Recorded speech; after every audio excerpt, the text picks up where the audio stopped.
Ito yung yung famous mugging. Ayan na, Jeff Bezos, multi-billionaire na yan. Leonardo DiCaprio, millionaire lang yan, di yan billionaire. Pero ganun pa rin, mayaman pa rin sila. Asawa ni Jeff Bezos yan, yung katabi ni Leonardo. Tingnan mo yan. Ito yung famous mugging.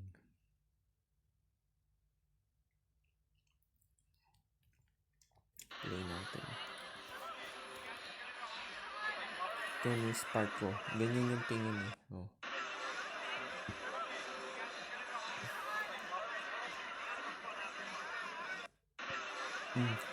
Body language, sumama pa.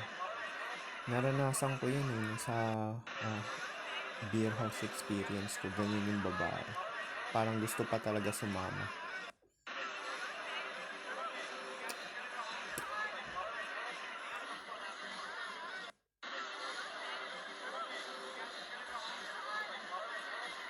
Body language talaga titingnan nyo, hindi yung salita eh. Gusto pa talaga sumama.